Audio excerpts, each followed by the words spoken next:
안녕하십니까. 기사포스트 공로석입니다. 자, 커마 1급 필기 컴퓨터 일반 네 번째 시간이 되겠습니다. 자, 이번 시간에도 제어판에 대해서 설명을 드리겠습니다. 자, 여러분들 보기에는 좀 생소한 그런 기능들이 될 수가 있겠습니다. 그렇지만은 컴퓨터를 좀 이해하는데 이번 강의를 들으시면은 많은 도움이 되실 겁니다. 자, 집중해서 강의 잘 들어주시고요. 자, 세 가지를 말씀을 드릴 건데, 첫 번째는 내게 필요한 옵션. 자, 여기 아이콘. 자, 이 모양을 보시면 아시겠지만은, 장애인, 그러니까 컴퓨터를, 키보드라든지, 마우스라든지, 그리고 모니터라든지, 이런 그 컴퓨터 작업을, 일반인처럼 이제 정상적으로 사용을 하기 힘든 분들, 자, 그런 분들을, 위한 그런 여러 가지 기능들이 있습니다. 좀 더 쉽게, XP를 이용할 수 있는 그런 기능, 그런 옵션에 대해서 설명을 드리고요. 그 다음 두 번째는 사용자 계정에 대해서 설명을 드릴게요. 이전에 간단하게 말씀을 드렸습니다. 윈도우 XP가 설치되어 있는 한 대의 컴퓨터를 여러 가족들이 이용을 할 때 서로 다른 환경을 가지고 사용을 할 수 있다. 그렇게 말씀을 드렸죠. 그래서 XP를 사용하는 권한과 관련된 내용이 되겠습니다. 자, 다음 제어판에서 관리 도구에 들어가면요. 관리 도구에 여러 가지가 있는데 그 중에서 컴퓨터 관리라는 게 있습니다. 컴퓨터 관리. 컴퓨터 관리에서는 컴퓨터를 이제 관리, 말 그대로 성능을 최적화할 수 있는 기능들이 모여져 있습니다. 설명을 드릴게요. 자, 먼저 내게 필요한 옵션을 말씀을 드릴게요. 자, 그림을 보시면은 이해하기 쉬울 겁니다. 자, 장애의 종류를 먼저 생각하시면은 기능을 익히시기 좀 편하실 거예요. 장애 종류가 어떤 것들이 있습니까? 일단, 잘 보지 못하시는 분들이 계시죠. 시각장애가 있고요. 그 다음, 소리, 그러니까 청각장애가 있습니다. 그 다음, 손을 좀 이용하기가 좀 불편하신 분들도 계시죠. 지체장애가 있습니다. 자, 그래서, 암기하지 마시고, 일단 상식적으로 한번 접근을 해 보십시오. 장애인들이 어떻게 하면 좀 더 컴퓨터를 좀 사용하기 쉽겠느냐. 자, 그렇게 접근을 하시면은 좀 더 이해하기 쉬울 겁니다. 장애가 있는 사용자가 편리하게 컴퓨터를 사용할 수 있도록 설정하는 부분이 내게 필요한 옵션 기능이 되겠습니다. 자, 먼저 시각장애 보도록 하죠. 자, 시각장애. 자, 눈으로 보는 부분은 이제 모니터가 될 겁니다. 모니터. 자, 모니터를 다른 말로 디스플레이라고 얘기를 하죠. 자, 디스플레이 탭에 가시면은 고대비라는 그 기능이 있습니다. 고대비라는 것은 읽기 쉽도록 구성된 색상 그리고 글꼴을 사용하려면 이 옵션을 사용하십시오. 이렇게 지금 설명이 나와 있죠. 마찬가지로 설명과 동일합니다. 색상이라든지 글꼴을 일반인들이 보는 것과는 좀 다르게 많이 구성을 하려면은 이 부분을 체크를 하시면 됩니다. 자, 그다음 커서 옵션이 있습니다. 커서 옵션은 슬라이드를 이동하여 커서가 깜빡이는 속도 그리고 커서 너비를 변경할 수 있다. 그러니까 깜빡이는 속도를 빠르게 한다든지 아예 없게 한다든지 할 수 있고요. 그 다음 커서를 좁게 할 수도 있고 넓게 할 수 있습니다. 지금 현재는 좀 좁은 상태죠. 자, 이것을 넓게 이렇게 좀 더 크게 볼 수도 있습니다. 자, 이런 것들이 이제 시각장애인들을 위한 기능들이 되겠습니다. 자, 그럼 소리 탭에 대해서 말씀을 드릴게요. 소리 탭. 우리가 컴퓨터를 작업을 하다 보면은, 윈도우 XP를 사용하다 보면은, 경고음이라든지 여러 가지 소리들이 만들어지죠. 그런데 청각장애인 입장에서는 그런 소리들을 인식하기가 어렵습니다. 그래서 소리 탐지라는 게 있는데요. 시스템의 신호음을 시각적으로 표현하는 기능이 되겠습니다. 시각적으로. 아무래도 어떤 경고가 발생을 했을 때 소리는 들을 수 없지만 시각적으로 볼 수 있다면 좀 더 편리하게 사용을 할 수 있을 겁니다. 자, 그럼 소리 표시. 자, 프로그램에서 나오는 음성 또는 소리를 화면에 자막으로 표시할 수 있다. 자막으로 표시할 수 있다. 그러니까 소리를 표시하는 방법이 자막으로 표현을 하는 거예요. 이해하시겠죠? 자, 다음 지체장애와 관련된 것들 보도록 하겠습니다. 자, 키보드 탭 보도록 하죠. 키보드.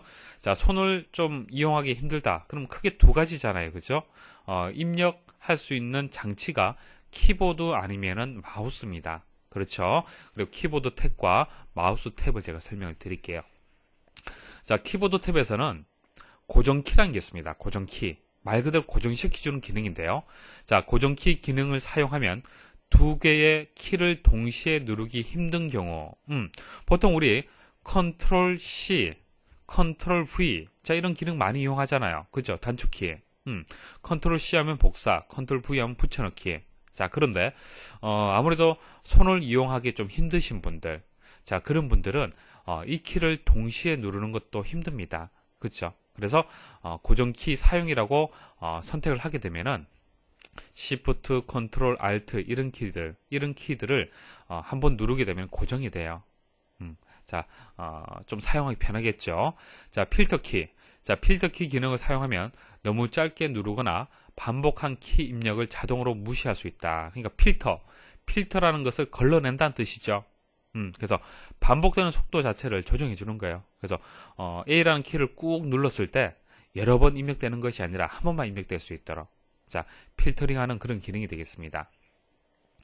자, 토글키. 자, 토글키는 캡슬락, 그리고 럼락, 스크롤락, 자, 이런 키들을 누를 때 신호음을 들을 수 있도록, 소리를 들을 수 있도록, 그러니까 이런 키들을 누를 때 소리가 이제 경고음이라고 보시면 되겠죠. 소리가 딱 들리는 거예요. 그래서 이 키가 눌려져 있는 상태구나라는 것을 알 수가 있습니다. 그래서 이런 키를 누르고 키보드를 이용할 때는 조금 결과값이 달라집니다. 일반적으로. 그래서 경고음이 발생을 하는 거예요. 그래서 이런 것들이 이제 키보드하고 관련된 기능들이 되겠습니다. 자, 마우스 보도록 하죠. 자, 마우스 키라는 게 있는데요. 자, 여러분들 키보드 한번 보세요. 지금 키보드 보시면은 숫자 키패드, 그러니까 오른쪽에 보시면 키패드가 있습니다. 숫자 키패드가 있는데 8번, 그리고 4번, 6번, 2번 보시면은 화살표가 이렇게 되어 있습니까? 자, 화살표가 이렇게 되어 있을 거예요. 만일 마우스키 사용이라고 체크를 하게 되면은, 선택을 하게 되면요, 숫자 키패드에 숫자를 누르면 숫자가 입력되는 것이 아니라 마우스가 이동이 됩니다. 마우스. 그러니까 마우스 이 화살표 모양이 이동이 돼요. 그러니까 마우스를 눌러서 이동을 하는 것이 아니라 숫자 키패드를 이용을 해서 마우스를 움직여 주는 겁니다. 자, 이런 기능이 있습니다. 자, 이런 기능들은 마우스가 설치되어 있지 않을 경우에, 자, 그럴 경우에 일반인들도 많이 이용하는 그런 기능이 되겠습니다.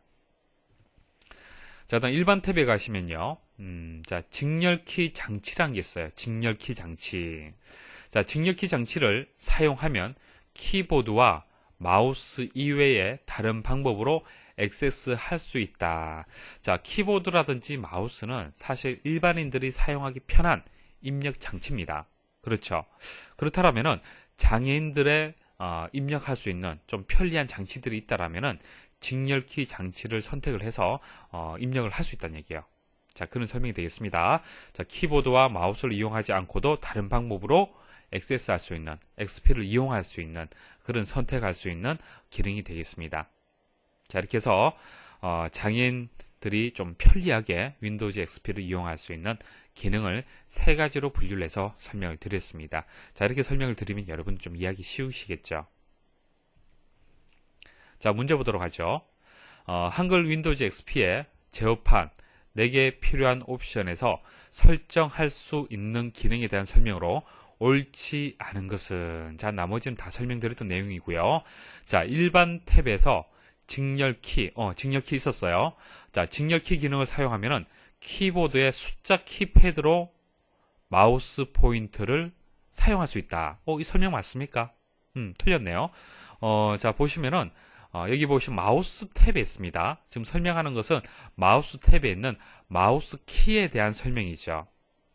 그래서 3번이 그래서 2번에 대한 설명이 틀렸습니다. 자, 직렬키라는 설명이 틀렸죠. 마우스 키가 되겠습니다. 자, 다음 중 제어판에 등록되어 있는 4개 필요한 옵션의 등록 정보에서 설정할 수 있는 내용이 아닌 것은, 자, 4개 필요한 옵션 등록 정보에서 설정할 수 있는 내용이 아닌 것을 찾는 건데요. 세 가지 장애인 경우와 조금 전에 설명드렸던 내용을 생각해 보시면 되겠습니다. 자, 프린터 말씀을 드렸습니까? 아니죠. 마우스, 자, 입력할 때 필요한 거죠. 키보드 입력할 때 필요한 겁니다. 디스플레이, 눈으로 볼 때 필요한 겁니다. 그래서 3번이 정답이 되고요. 자, 한글 윈도우즈에서 마우스 포인터를 숫자 키패드로 움직이기 위해서는 어떤 항목의 설정을 변경해야 되느냐. 이 기능을 사용하는 경우는 장애가 있는 경우가 해당이 될 겁니다. 그래서 정답이 되는 것이 4개 필요한 옵션이 정답이 되겠습니다. 자, 제어판에 있는 기능 중에서 이제 사용자 계정에 대해서 설명을 드리겠습니다. 자, 사용자 계정, 편리한 기능이 되겠습니다. 여러분도 한번 생각을 해보십시오. 자, 윈도우즈 XP가 설치가 되어 있는 컴퓨터가 있어요. 자, 이 컴퓨터에 대한 사용 권한이 차이가 없다. 어느 누구나 이 윈도우 XP를 모든 기능을 다 활용할 수 있다라고 봤을 때 어떻게 보면은 편리하다라고 볼 수도 있지만은 이 윈도우즈 XP가 설치된 컴퓨터를 관리하는 관리자 입장에서는 불편해요. 그렇겠죠. 자, 이 컴퓨터의 주인 입장에서는 불편합니다. 그래서 사용자 계정이라는 게 있어요. 좀 권한을 다르게 주자는 얘기입니다. 자, 여러 사용자가 한 대의 컴퓨터를 공유하는 경우 각 사용자마다 바탕화면, 시작 메뉴, 즐겨찾기 등 윈도우 설정을 서로 다르게 지정하여 사용하는 기능을 얘기를 하는 겁니다. 자, 예를 들어서 4명의 가족이 컴퓨터 한 대로 4개의 서로 다른 바탕화면을 구성할 수 있도록 해주는 것이 사용자 계정이에요. 쉽게 말씀드리면은 물론 더 자세한 기능들이 있습니다. 자, 지금 설명드릴게요. 자, 계정의 유형, 여기 보시면 이제 컴퓨터 관리자 계정이 있고요. 제한된 계정이 있고요. 게스트 계정이 있습니다. 좀 복잡한 것 같은데 자, 여러분들 생각을 조금 쉽게 접근하시면 이해가 쉬울 거예요. 자, 기사 퍼스트를 이용하는 여러분들, 자, 어떤 그 계정 유형을 가지고 있습니까? 여러분들은 일단 단순하게 아이디 없이 무료 강의를 볼 수가 있는 그런 분들은 아이디 없이 접근했다고 해서 방문자가 되는 거예요. 방문자. 그 다음 이제 무료 회원 가입하신 분들, 그런 분들은 이제 회원, 이제 계정이 되는 겁니다. 그 다음 어떤 강의를 수강하시는 분들, 유료로 수강하시는 분들은 정회원이 될 거고요. 기사 퍼스트를 관리하는 관리자 또 계정이 있을 겁니다. 자, 이렇게 해서 기사 퍼스트를 이용하는 것도 다양한 계정이 있어요. 자, 이런 권한이 있습니다. 자, 이렇게 여러분 생각을 하시면 돼요. 윈도우즈 XP도 마찬가지입니다. 자, 그래서 권한이 높은 그리고 권한이 낮은, 자, 이렇게 해서 구분해서 설명을 드릴게요. 자, 권한이 가장 높은 것은 관리자 계정이에요. 관리자 계정. 그래서 어드미니스트레이터라고 얘기합니다. 줄여서 어드민. 자, 보통 우리는 줄여서 어드민이라고 얘기를 합니다. 이것을 관리자 계정이라고 얘기를 하고요. PC방으로 치자라면은 PC방 주인 생각하시면 돼요. 자, 모든 컴퓨터를 마음대로 조작할 수 있는 사람. 그게 컴퓨터 관리자 계정이 되는 겁니다. 그래서 모든 설치 가능하고요. 변경 가능합니다. 그리고 액세스 가능합니다. 그리고 다른 계정들, 모든 계정에 대해서 변경도 할 수 있어요. 그러니까 대부분 모든 기능을 가지고 있다고 생각을 하시면 됩니다. 자, 그 다음 제한된 계정은요, 말 그대로 제한되어 있어요. 그러니까 관리자 계정에서 모든 기능이 다 이제 포함되는 것이 아니고요. 일부 기능만 포함이 되어 있습니다. 그래서 제한적으로 설치할 수 있고요. 제한적으로 변경할 수 있고요. 제한적으로 액세스할 수 있습니다. 그러니까 모든이라는 것이 아니고요. 제한적이라고 보셔야 돼요. 이해됐죠? 그리고 사용자 고유 계정에 대해서는 변경할 수 있습니다. 그러니까 다른 사람의 계정은 변경할 수 없어요. 변경할 수 없는데 사용자 고유, 그러니까 자기 자신에 대한 계정은 변경할 수 있다는 얘기예요. 다른 사람의 계정은 변경할 수 없습니다. 자, 게스트 계정. 게스트 계정은 방문자라고 보시면 돼요. 방문자. 아이디가 없어요. 그래서 뭐 암호가 없습니다. 기본적으로. 그렇죠. 방문자는 암호가 없어요. 그런데 입력은 가능합니다. 암호를 가질 수 있도록 입력 가능해요. 자, 이런 경우 있죠. 여러분들 웹서핑 하다 보면은 아이디는 없지만은 어떤 게시판에다 글을 등록을 하고요. 자, 이 글 등록을 다른 사람이 볼 수 없도록 비밀번호를 입력하는 경우가 있어요. 자, 그런 경우라고 보시면 됩니다. 일반적으로는 비밀번호를 입력하지 않지만은 입력 가능하도록 설정은 가능합니다. 그리고 프로그램과 하드웨어 설치는 할 수 없죠. 그래서는 안 됩니다. 방문자들은. 왜냐하면 방문자라는 것은 누군지 알 수가 없어요. 그렇죠? 회원이라든지 정회원 같은 경우에는 어떤 그 정보를 알 수가 있습니다. 관리자 입장에서는. 그래서 일부 변경도 가능하겠지만은 게스트 계정, 방문자 같은 경우에는 정보를 전혀 알 수가 없습니다. 그래서 프로그램과 하드웨어를 설치할 수 있는 기능이 없어요. 자, 이해하시겠습니까? 자, 간단한 각각의 계정별로 해서 기능을 말씀을 드렸습니다. 자, 암기하려고 하지 마시고요. 이해를 하시면 됩니다.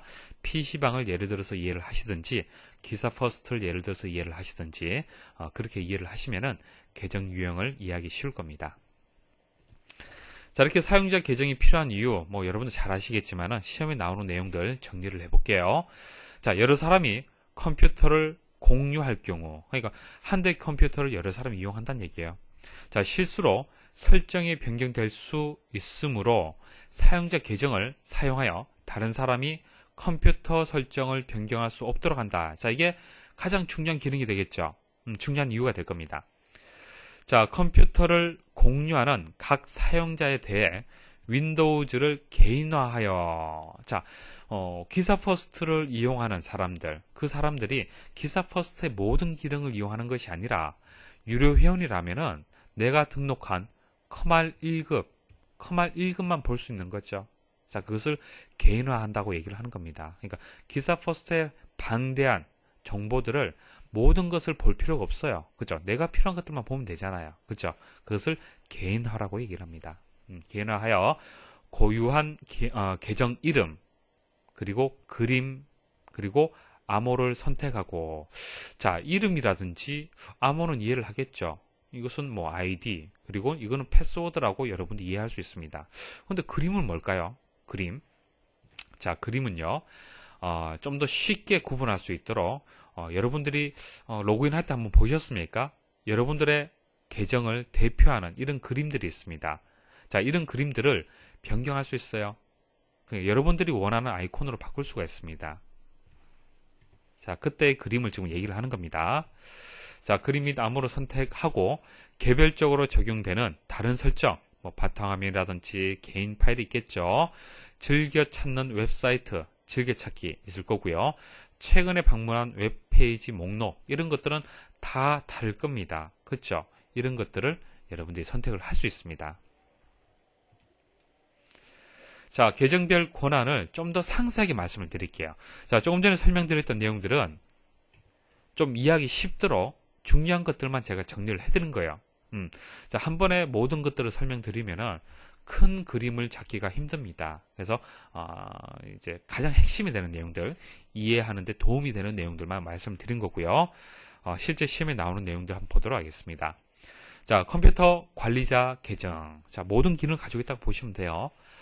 컴퓨터 전체를 변경하고 소프트웨어를 설치하고 컴퓨터에 있는 개인 파일 이외에 모든 파일에 대한 액세스를 할 수 있다. 모든 기능을 가지고 있다고 보시면 됩니다. 자, 프로그램 및 하드웨어의 설치, 시스템 전체 단위로 변경, 다른 사용자의 계정을 변경. 그러니까 이제 기사 퍼스트의 관리자는 여러분들의 아이디를 변경할 수 있고요. 여러분들의 정보를 일부를 변경할 수 있습니다. 그런 권한을 가지고 있어요. 자, 다른 사용자의 암호를 임의로 변경하더라도, 자, 여기서 조금 주의를 하셔야 되는데요. 자, 제가 관리자고요. 자, 여러분들의 암호를 제가 변경했어요. 그러니까 여러분들의 이제 XP를 사용하는 이제 암호를 변경을 했어요. 그러면 XP를 사용할 수 있는 권한은 어떻게 없겠지만은 그래도 웹사이트의 암호, 자, 웹사이트의 암호, 그러니까 네이버의 암호라든지 다음 아이디의 암호라든지 이런 것들은 상관이 없잖아요. 그렇죠? 단지 윈도우즈 XP를 이용하는 암호가 변경이 된 겁니다. 이해하시겠습니까? 웹사이트의 암호하고는 상관이 없잖아요. 그렇죠? 그 다음 개인 인증서, 여러분들이 사용하고 인증서하고는 상관이 없어요. 그대로 보존이 됩니다. 자, 다른 사용자 계정의 이름, 그림, 암호, 계정 유형을 변경할 수 있다. 자, 여러분들이 단순한 뭐 제한적인 그런 계정을 가지고 있다. 그랬을 때 관리자 계정으로 바꿔줄 수도 있어요. 관리자는. 그러니까 계정 등급 자체를 한 단계 올려줄 수도 있고 내려줄 수 있습니다. 자, 이런 기능을 가지고 있습니다. 그러니까 컴퓨터 관리자는 다른 사용자에 대한 어떤 변경을 가할 수가 있어요. 자, 제한된 계정 보도록 하겠습니다. 자, 대부분의 컴퓨터 설정과 중요한 파일 삭제 작업이 금지되어 있어요. 왜? 제한을 줘야 되기 때문에 무조건적으로 설치하고 삭제하면 안 되잖아요. 그죠? 일부의 기능만 주는 겁니다.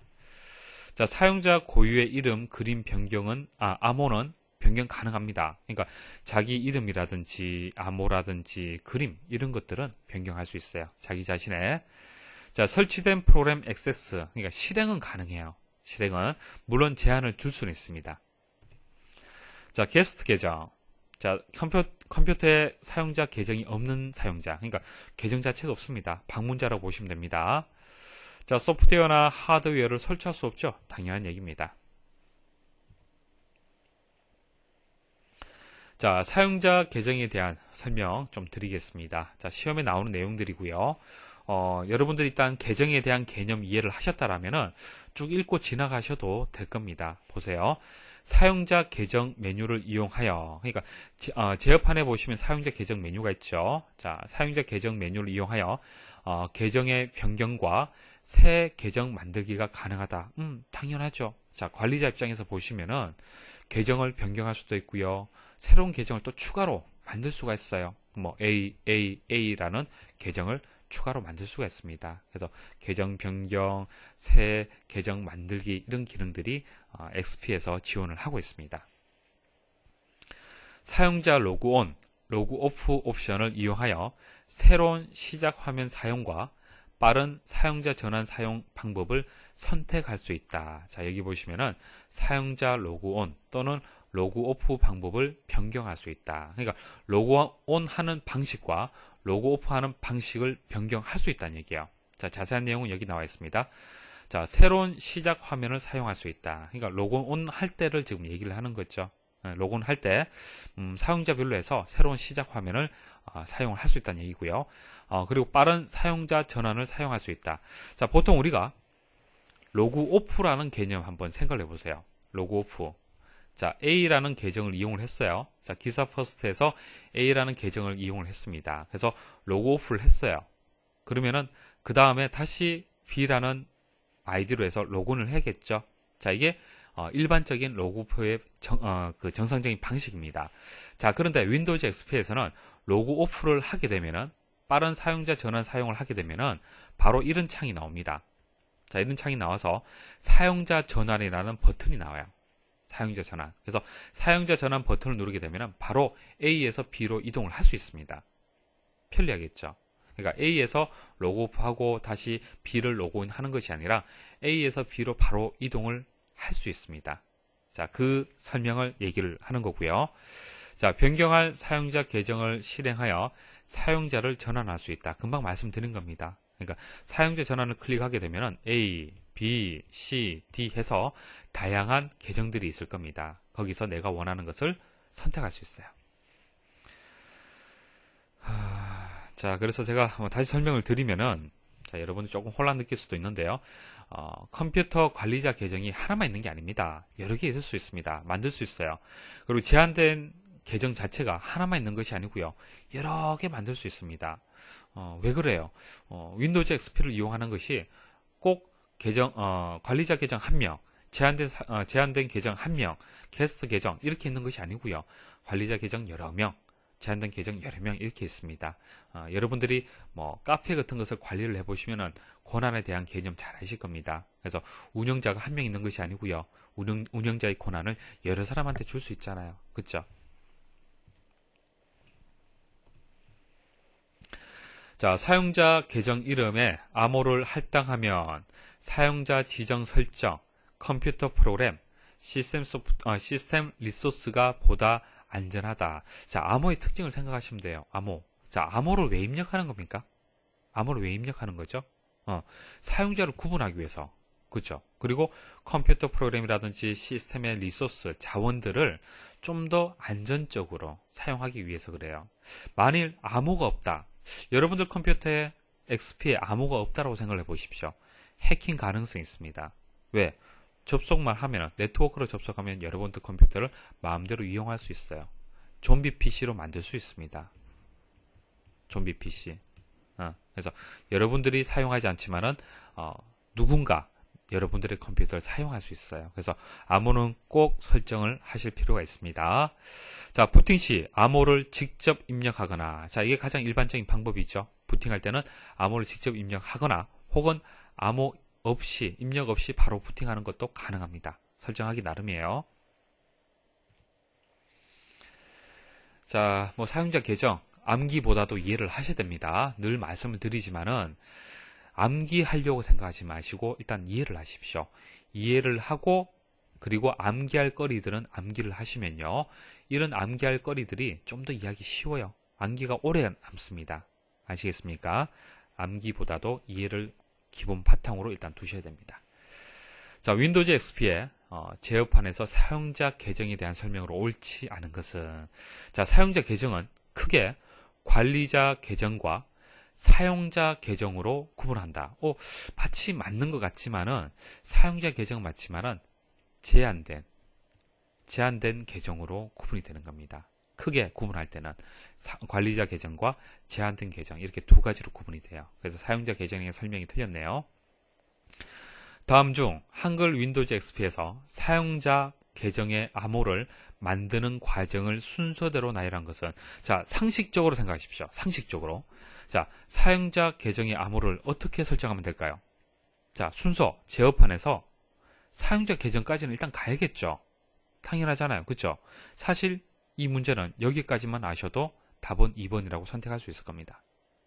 자, 사용자 계정에서 계정을 선택을 하고요. 암호 만들기에서 설정하면 됩니다. 그래서 사용자 계정 메뉴에 들어가서 일단 계정 선택을 해야겠죠. 그리고 암호를 변경하면 되는 거예요. 자, 다음 중 한글 윈도우즈 XP에서 제한된 계정. 자, 제한된 계정에 권한을 가진 사용자가 할 수 있는 작업으로 옳은 것은, 자, 1번, 2번, 3번은 누구의 권한입니까? 그렇죠. 관리자 권한입니다. 그리고 사용자 고유의 그림을 변경한다. 사용자 고유의 이름을 변경한다. 그림을 변경한다. 이런 것들은 제한된 계정이 할 수 있는 일이에요. 자, 다음 중 한글 윈도우즈 XP에서 사용되는 사용자 계정에 대한 설명으로 옳지 않은 것은 쭉 보시면은, 자, 제한된 계정은 대부분의 컴퓨터 설정과 중요한 파일 삭제 작업이 금지된 사용자를 대상으로 하므로 컴퓨터에 설치된 프로그램에는 액세스할 수 없다라고 되어 있는데, 이거 틀렸죠. 자, 여기까지는 설명이 맞아요. 그렇죠? 중요한 파일에 대해서 삭제라든지 어떤 그런 부분들이 이제 금지되어 있습니다. 그런데 설치된 프로그램을 액세스할 수 없다. 그러니까 실행할 수 없다라는 얘기인데 실행할 수 있습니다. 실행할 수 있고요. 물론 실행에 대해서 제한은 걸 수 있어요. 예, 중요한 어떤 관리자만 써야 될 프로그램에 대해서는 제한을 걸 수 있습니다. 자, 그 다음 컴퓨터 관리에 대해서 설명을 드릴게요. 자, 컴퓨터 관리의 기능은요. 자, 어디에 있는지 일단 아셔야 됩니다. 자, 제어판에 가시면은 관리 도구라는 게 있어요. 자, 관리 도구에 여러 가지가 있는데요. 시험에 나오는 것은 컴퓨터 관리가 시험에 나옵니다. 자, 컴퓨터 관리는 말 그대로 컴퓨터 성능 최적화하고 관련이 있어요. 성능을 좀 더 효율적으로 사용할 수 있도록 컴퓨터를. 그래서 컴퓨터를 효율적으로 사용하기 위한 기능들이 다 모여져 있습니다. 그래서 사용자 계정, 조금 전에 말씀드렸던 사용자 계정에 대한 관리도 여기서 할 수 있어요. 여기서 할 수 있고요. 드라이버 관리, 자, 드라이버가 무엇인지는 제가 다시 설명을 드릴게요. 그리고 디스크 조각 모음, 혹시 해보셨습니까? 디스크 조각 모음. 여러분들이 여러 개의 프로그램들, 그리고 여러 개의 파일들을 사용하죠. 프로그램과 파일을 사용하고 있습니다. 여러 개의 프로그램과 파일을 설치했다가 지웠다가 이동했다가 또 지웠다가, 자, 이런 작업들이 매일 수도 없이 반복이 될 겁니다. 그러면은 프로그램과 파일이 어디에 저장이 되어 있습니까? 디스크에 저장되어 있죠. 하드디스크. 자, 하드디스크에 저장되어 있는데 하드디스크에 쭉 순차적으로 이렇게 저장이 되다가 중간에 이 파일이 삭제가 됐어요. 자, 그리고 뚝 저장이 됩니다. 자, 그 다음 이 파일이 또 이동이 됐어요. 자, 이 파일은 또 이쪽으로 이동이 됐습니다. 그리고 재설치했습니다. 자, 이런 식으로. 여러분들 생각에는 디스크가 자동적으로 효율적으로 관리가 되겠지라고 생각할 수 있지만은 그렇지 않습니다. 디스크를 사실 뚜껑을 열어보면요. 물론 볼 수는 없지만은 파일과 프로그램이 흩어져 있어요. 막 흩어져 있습니다. 자, 흩어져 있을 때와 제대로 잘 정리되어 있을 때와 한번 비교해 보십시오. 어떤 것이 좀 더 효율적이겠습니까? 당연하죠. 파일과 프로그램이 잘 정리되어 있는 것이 좋을 겁니다. 그때 하는 프로그램이 이제 디스크 조각 모음이란 기능이 있어요.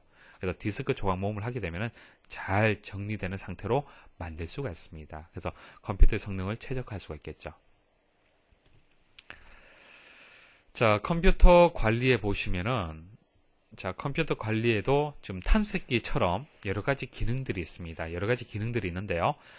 시험에 나오는 것들만 보시면 됩니다. 시험에 나오는 것들. 자, 여기 보시면 장치 관리자 시험에 나오고요. 디스크 조각 모음, 그리고 디스크 관리. 자, 이것들만 보시면 됩니다. 자, 먼저 장치 관리자 보도록 할게요. 자, 장치 관리자는요. 하드웨어 장치의 드라이버나 소프트웨어를 업데이트하고 하드웨어 설정을 수정할 수 있으며 문제를 해결할 수 있다. 자, 일단 개념 설명 좀 드릴게요. 말 그대로 장치, 하드웨어 생각하시면 됩니다. 자, 여러분들 컴퓨터에 어떤 하드웨어였습니까? 어떤 하드웨어였어요? 대표적인 입력장치, 출력장치 생각하시면 되잖아요. 입력장치 어떤 게 있습니까? 키보드, 마우스, 출력장치 어떤 거 있어요? 모니터, 그렇죠? 프린터, 맞습니까? 이게 대표적인 입력과 출력 장치이죠. 그 다음 컴퓨터 본체에는 어떤 것들이 있습니까? CPU, 하드디스크, 그리고 네트워크, 랜카드라고 얘기하죠. 랜카드, 뭐 기타 여러 가지 장치들이 있습니다. 사운드 카드도 있고요. 맞습니까? 이게 장치예요. 장치. 이게 하드웨어입니다. 자, 이런 하드웨어는요. 연결만 하면은 윈도우즈 XP에서 정확하게 인식을 하느냐? 물론 인식을 하는 것이 대부분이지만은 인식을 못하는 경우가 있습니다. 문제가 발생할 수 있어요. 이럴 경우에 어디서 해결을 하느냐? 장치 관리자에서 문제를 해결할 수 있습니다. 그래서 장치 관리자가 필요한 거예요. 자, 오른쪽에 보세요. 장치 관리자를 선택하게 되면은 오른쪽에 네트워크 어댑터. 이게 네트워크 어댑터가 랜카드예요. 랜카드. 그러니까 여러분들 그 인터넷 선이 연결되어 있는 그 부분이 이제 랜카드가 되는 겁니다. 랜카드가 있어야만 인터넷을 이용할 수가 있고요. 랜카드만 꽂았다고 해서 인터넷을 이용할 수 있는 것은 아닙니다. 드라이버라는 것을 설치를 해야 돼요. 드라이버. 자, 드라이버는 뒤에 말씀을 드릴 건데 이런 겁니다. 자, 윈도우즈 XP가 있죠. 있고요. 그 다음 랜카드라는 게 있어요. 랜카드. 자, 근데 랜카드는 생각을 해보십시오. 전 세계적으로 한 가지만 있습니까? 아니죠. 수도 없이 많습니다. 랜카드는. 수도 없이 많아요. 근데 수도 없이 많은 수백 개의 회사에서 만들고요. 수백 개, 수천 개의 모델이 만들어지는데 그 다양한 모델을 윈도우즈 XP에서 무조건 자동으로 인식을 하느냐? 그럴 수 없습니다. 자, 여러분들 랜카드라든지 어떤 장치를 슬롯에 꽂고요. 부팅을 했을 때 인식되는 경우는 어떤 경우냐면은 윈도우즈 XP에서 이 카드를 인식할 수 있는 어떤 드라이버가 내장되어 있기 때문에 가능한 겁니다. 드라이버. 그러니까 드라이버는 하나의 프로그램이에요. 자, 어떤 프로그램이냐면은 이 하드웨어를 윈도우즈 XP에서 인식할 수 있는 프로그램을 드라이버라고 얘기를 합니다. 자, 그림으로 다시 말씀을 드리면은, 자, 이게 윈도우즈 XP예요. 자, 랜카드. 자, 특정 랜카드가 있어요. 자, 이것은 지금 현재 보십시오. XP하고 이 톱니 모양이 맞물려지면 연결이 안 되잖아요. 그렇죠? 그래서 중간에 드라이버라는 게 있어요. 그래서 드라이버라는 게 있어서 이렇게 이 톱니와 이 톱니, 그러니까 랜카드의 이 특수성과 서로 XP와 연결될 수 있도록 해주는 것이 드라이버예요. 자, 이해하시겠습니까? 그러니까 드라이버라는 것은 항상 하드웨어란 장치가 설치되면 필요해요. 그래야만 윈도우즈 XP에서 이 랜 카드를 인식을 하는 겁니다. 그러니까 중간에 인터페이스, 그러니까 연결해주는 역할을 하는 겁니다. 그러니까 서로 다른 사람들을 중간에서 중매해주는 그런 역할을 한다. 그렇게 보시면 됩니다. 자, 개념 이해가 중요하기 때문에 제가 이렇게 길게 설명을 드린 겁니다. 단순히 암기만 하지 마십시오. 이해를 하시면은 암기할 거리가 줄어들고요. 모르는 문제가 나온다 하더라도 이해를 할 수 있습니다. 문제를 풀 수 있어요. 자, 드라이버는 드라이브를 연결해서 구동하도록 도와주는 프로그램입니다. 자, 드라이버하고는 다릅니다. 드라이버는 소프트웨어 프로그램이라고 보시면 되고요. 드라이브는 하드웨어입니다. 하드웨어. 그래서 하드웨어를 연결해서 구동하도록 도와주는 프로그램을 드라이버라고 얘기를 합니다. 자, 이런 드라이버의 종류 여러 가지가 있는데요. 시험에 나오는 것만 정리를 할게요. INF라는 게 있습니다. INF, 드라이버의 종류인데요. 하드웨어에 대한 기본 정보를 가지고 있는 드라이버입니다. 자, INF, information, 정보, information의 약자가 되겠죠. 그래서 정보를 가지고 있는데요.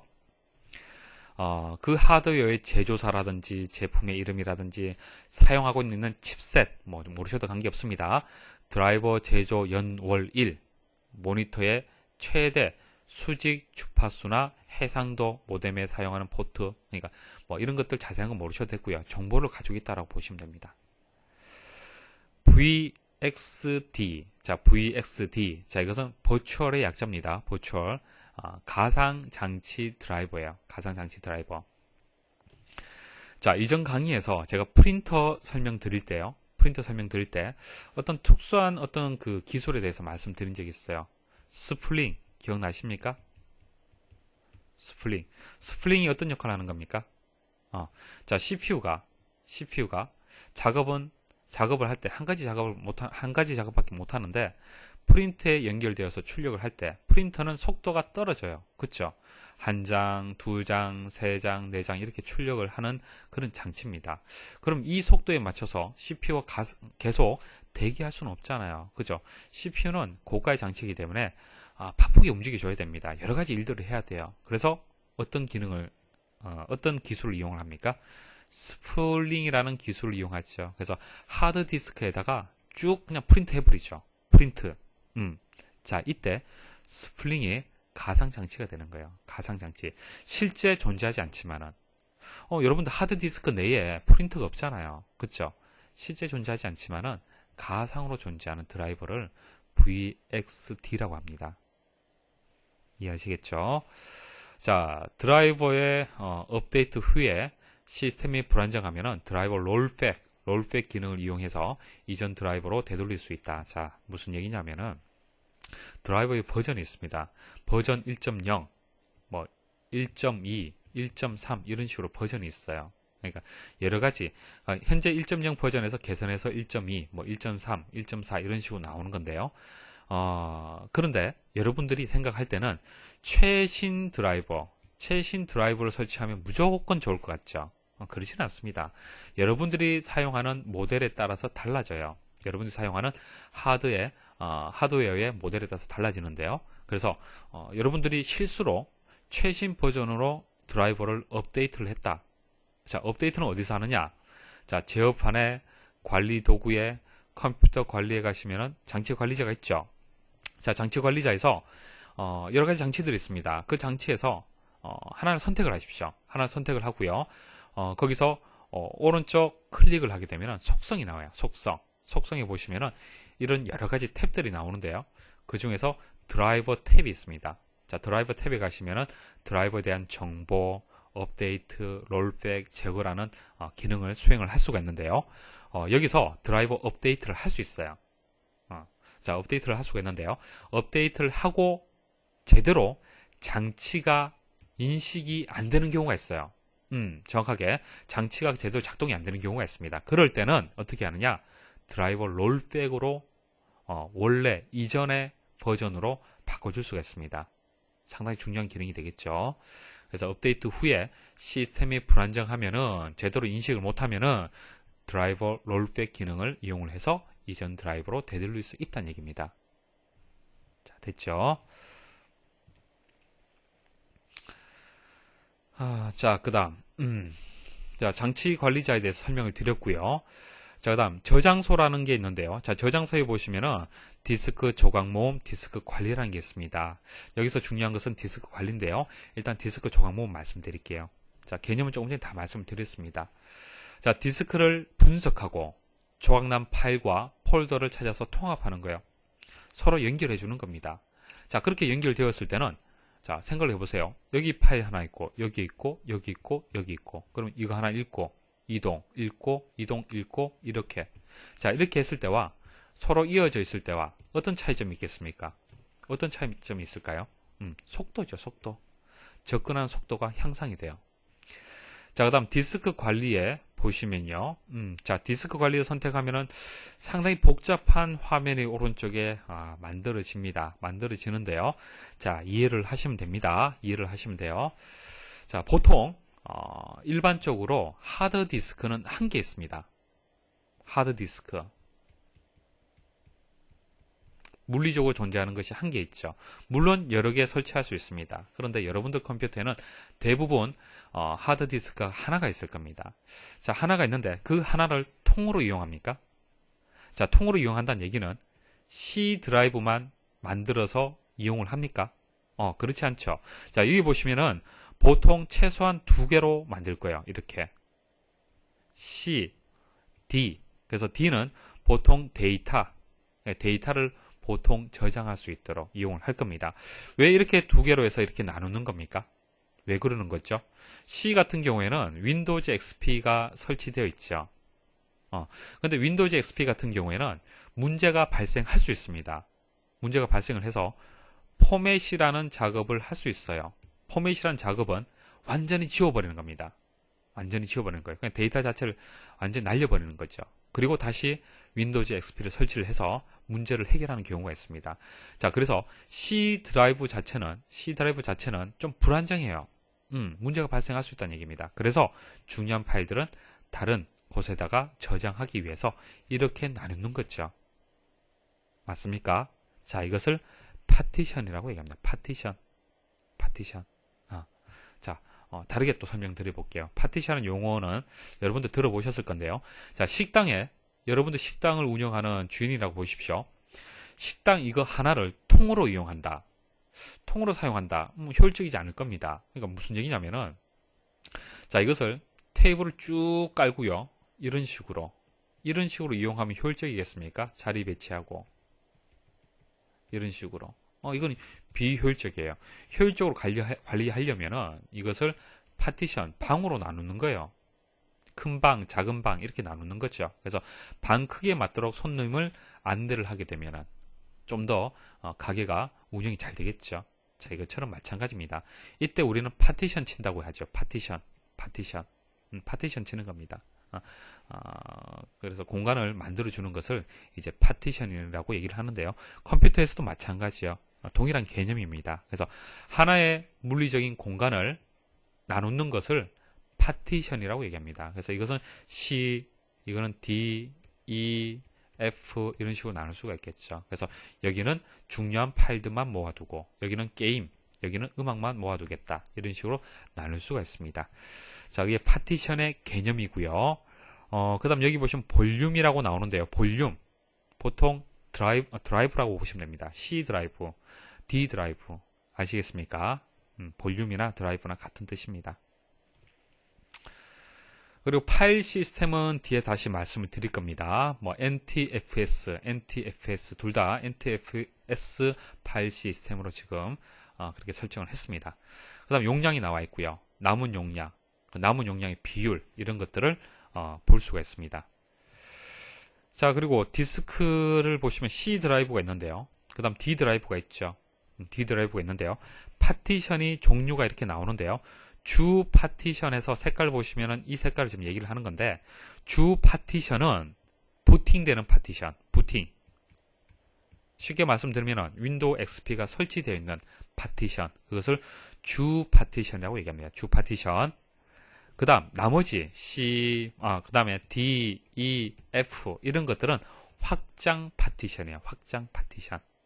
그러니까 C를 제외한 나머지가 확장 파티션에 속하는 겁니다.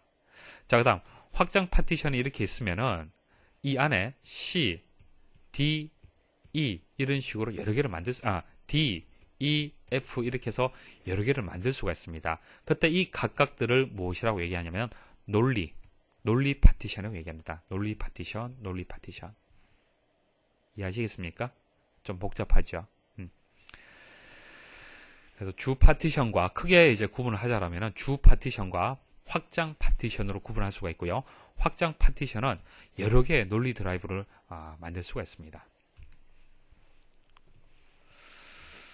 자, 디스크 관리에서 할 수 있는 기능도 살펴볼게요. 자, 디스크 포맷 할 수 있어요. 포맷. 여기 D 드라이브에서 제가 선택을 하고 오른쪽 클릭했습니다. 오른쪽 클릭하면 이런 메뉴들이 나오는데요. 일단 포맷 할 수 있어요. 포맷은 밭을 간다라고 보시면 됩니다. 밭을 간다. 그러니까 어떤 데이터와 어떤 프로그램을 설치하기 위해서 최초에 하는 작업이에요. 여러분들이 하드디스크를 하나 구매를 해서 이제 컴퓨터에 장착을 하잖아요. 장착을 하게 되면은 제일 먼저 하는 것이 포맷입니다. 그리고 윈도우즈 XP를 설치할 때 제일 먼저 나오는 것이 포맷 작업이죠. 포맷 작업. 자, 포맷을 여기서 할 수 있습니다. 근데 포맷은 신중하게 하셔야겠죠. 중요한 파일들이 여기 있다라면 포맷하게 되면 완전히 지워집니다. 그 다음 드라이브 문자와 경로를 변경할 수 있다. 그러니까 드라이브 문자라는 것은 이제 C 드라이브, D 드라이브, E 드라이브. 자, 이것을 얘기를 하는 겁니다. 문자를 바꿔줄 수 있다는 얘기고요. 그 다음에 속성에 또 들어가게 되면 여러 가지 작업들을 할 수 있습니다. 속성에 들어가게 되면요. 디스크 정리라는 기능이 있어요. 디스크 정리. 말 그대로 정리해 주는 겁니다. 여러분들이 이제 뭐 윈도우즈 XP를 이용하다 보면은 불필요한 파일들이 많죠. 불필요한 구성 요소들이 많을 겁니다. 그런 것을 여기서 선택적으로 제거할 수 있고요. 그래서 결과적으로 공간을 늘려주는 그런 기능이 되겠습니다. 자, 디스크 조각 모음은 속도고요. 디스크 정리는 공간입니다. 공간. 자, 속성에 또 들어가면은 드라이브를 압축하여 디스크 공간 전략이라는 게 있어요. 자, 압축이라는 개념 아십니까?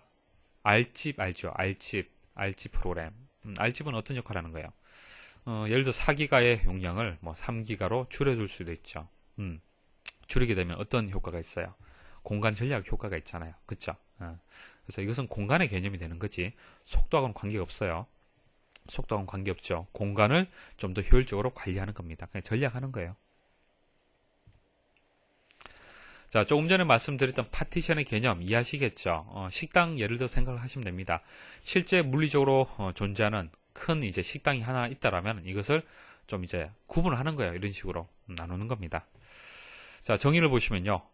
물리적인 하나의 하드디스크, 자, 큰 식당 이렇게 생각하시면 됩니다.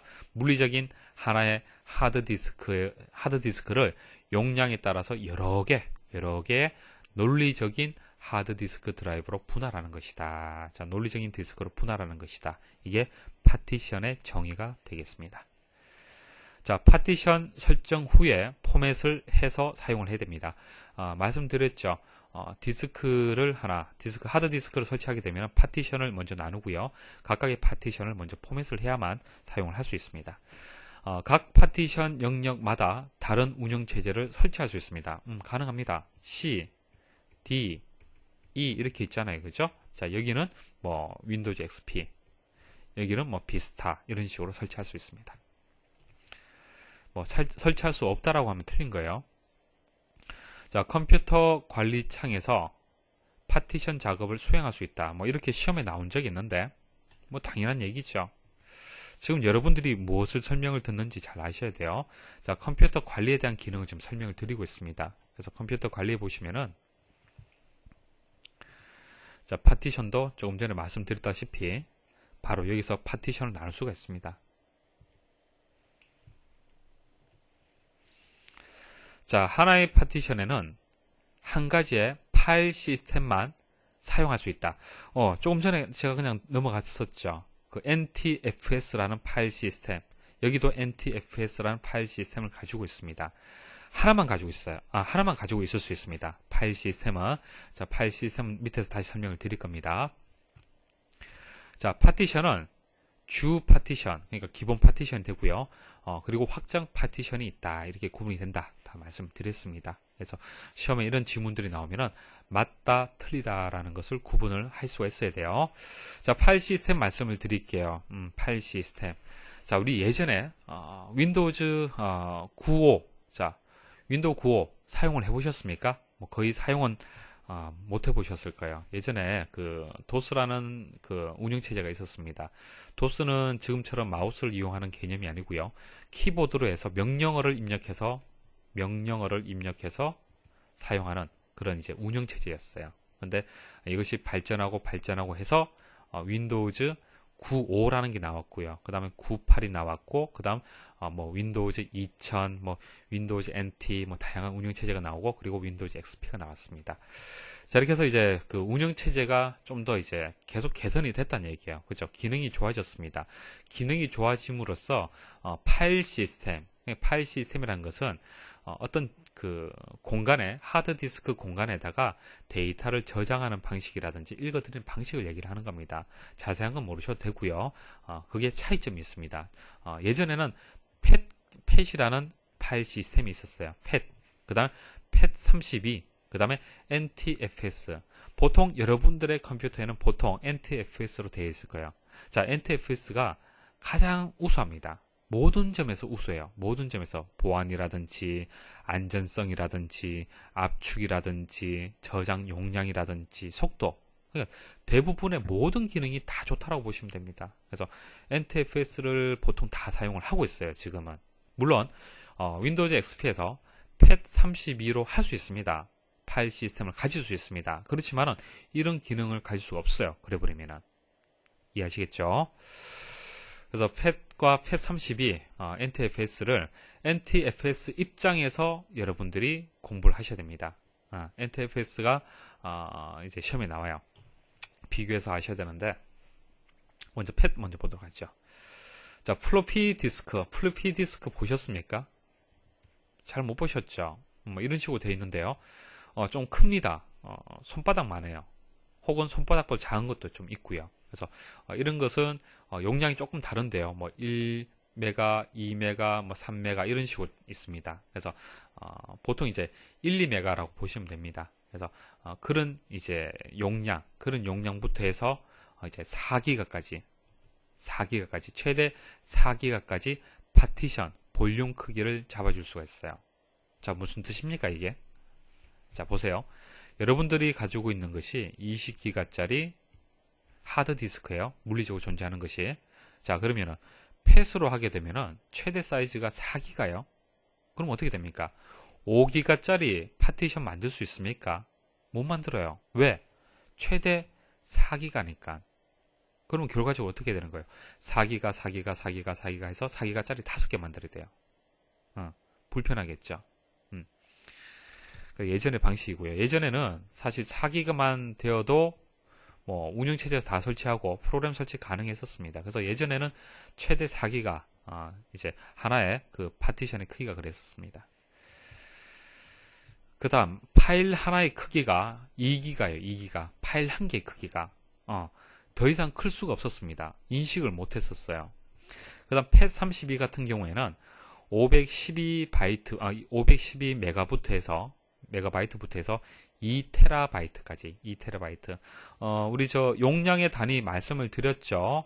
메가 다음에 기가 다음에 테라. 기가보다 큰 게 테라예요.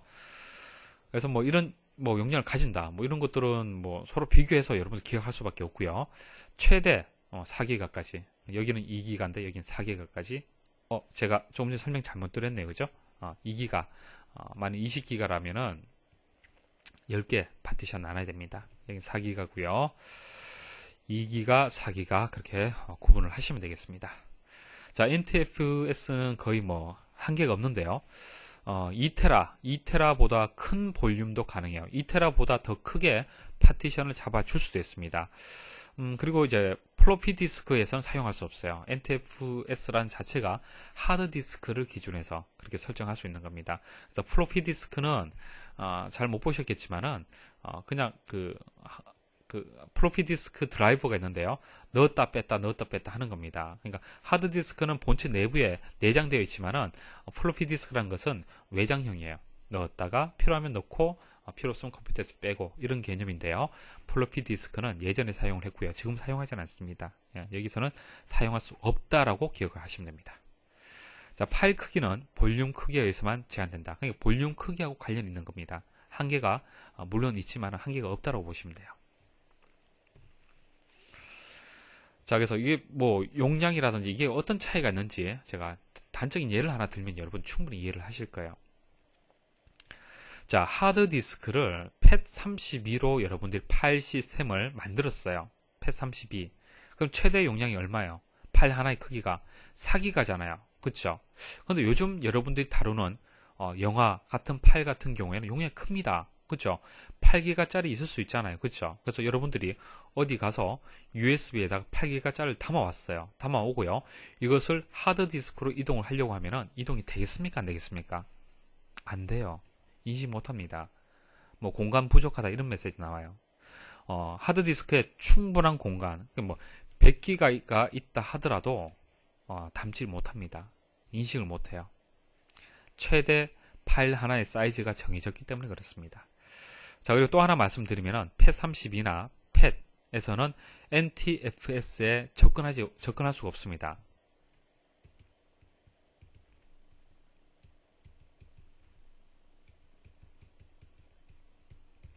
자, 만일 C 드라이브는 NTFS, D 드라이브는 팻32로 그 파일 시스템을 설정을 했습니다. 자, 이렇게 했을 때는 팻32에서 이것을 인식할 수 없어요. 왜냐하면은 NTFS가 상위 개념이죠. 상위 버전입니다. 자, 우리가 소프트웨어도 마찬가지죠. 오피스의 버전을 오피스 예전 뭐 2000 버전, 자 2000 버전에서 2003 버전, 자 2007 버전 이렇게 나오잖아요, 그죠? 그러면 2007 버전으로 만들어져 있는 파일은 2003 버전에서 읽어드릴 수 있습니까, 없습니까?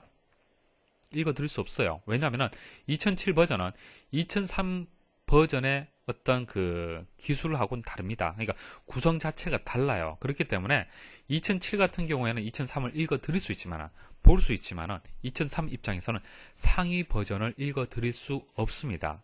기본적으로. 아시겠습니까? 물론 가능하게 할 수는 있지만 안 됩니다. 기본적으로는.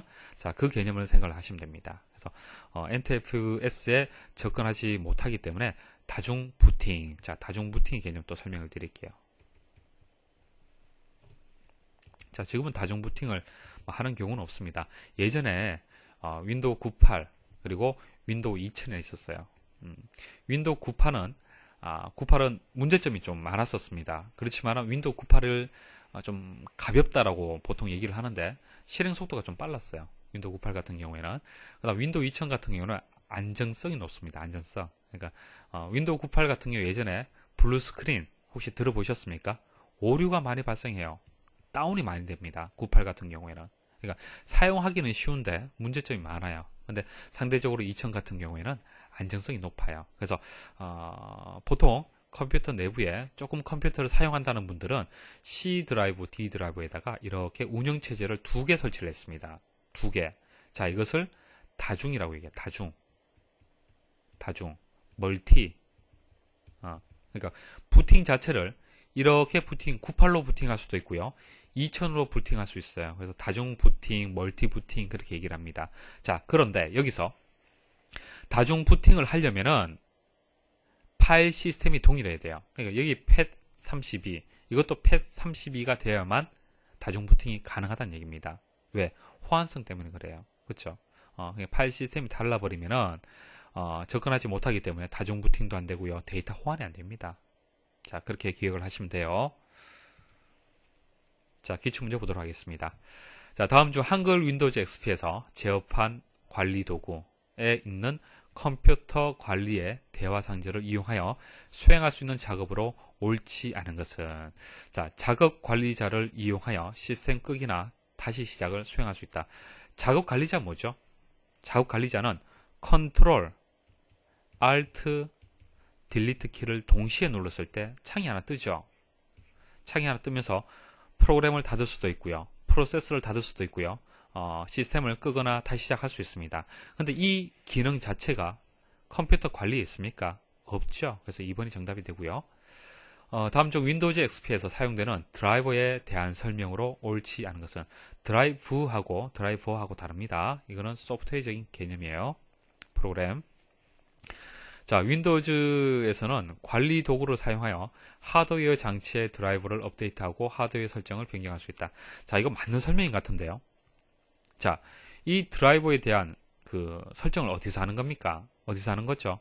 제어판에서 관리 도구에서 컴퓨터 관리에 들어가야만 할 수 있는 거예요. 그렇죠? 그래서 이 문제가 조금 이제 애매할 수가 있는데요. 관리 도구라는 것이 일단 설명이 틀렸습니다. 컴퓨터 관리라고 설명을 하는 것이 맞다라고 볼 수 있습니다. 그래서 3번이 정답이라고 보시면 됩니다. 자, 다음 중 한글 윈도우즈 XP에서 하드디스크의 파티션에 대한 설명으로 옳지 않은 것은, 자, 개념을 이해를 하시면 됩니다. 자, 파티션으로 나누더라도 하나의 물리적인 하드디스크는 하나의 운영체제만 사용할 수 있다. 말씀을 드렸죠. CD 나누어서 98, 2000, XP 이렇게 설치할 수 있습니다. 다중 부팅 가능합니다. 자, 다음 중 한글 윈도우즈 XP에서 사용하는 파일 시스템의 하나인 NTFS에 대한 설명으로 옳지 않은 것은, 자, 한번 읽어볼게요. 팻 또는 팻32보다 강력하며 맞는 설명이죠. 좋은 점이 엄청 많습니다. 다른 중요한 보안 기능뿐만 아니라 보안 기능이 이제 추가가 되어 있고요.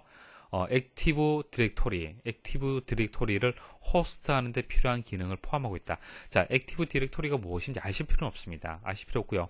그냥 인증이라고 정도만 생각하시면 됩니다. 인증하는 기능. 그러니까 보안하고 관련이 있다라고 보시면 돼요. 아시겠죠? 그래서 맞는 설명이다. 됐고요.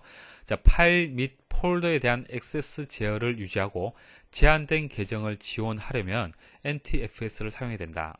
NTFS에서 가지고 있는 보안 기능, 이런 계정에 대한 기능들, 그런 것을 제대로 이용하려면 NTFS를 이용을 해야 됩니다. 아시겠죠? 자, 윈도우즈 XP에서 100가지 기능을 제공을 하는데요. 예를 들어서 만일 팻32로 해서 파일 시스템을 설정하게 되면은 100가지 기능을 다 활용 못합니다. NTFS를 이용을 해야만 모든 기능, 보안이라든지 안전성 부분이라든지 여러 가지 기능들을 활용을 할 수가 있어요. 그래서 사용을 해야 된다. 자, 팻이나 팻32 파일 시스템에서 지원되지 않는 더 큰 용량의 디스크에 더 적합한 파일 시스템이다. 맞죠? 더 용량 큰 것을 인식을 할 수 있습니다. 자, 팻 파일 시스템을 사용하는 윈도우 98, 윈도우 미와 다중 부팅을 하거나 데이터 호환이 가능하다. 이 설명 틀렸네요. 안 된다고 말씀을 드렸어요. 서로 호환 안 된다고 말씀을 드렸습니다. 그래서 4번이 정답이 되겠습니다. 자, 이렇게 해서 제어판에서 사실 좀 어려운 부분들이었습니다. 여러분들 평소에 잘 사용하지 않는 기능들을 가급적 제가 좀 이해할 수 있도록 그렇게 설명을 드렸고요. 자, 2회 위주로 해서 잘 정리를 하시고 기출문제 풀이 꼭 하시길 바라겠습니다. 수고하셨습니다.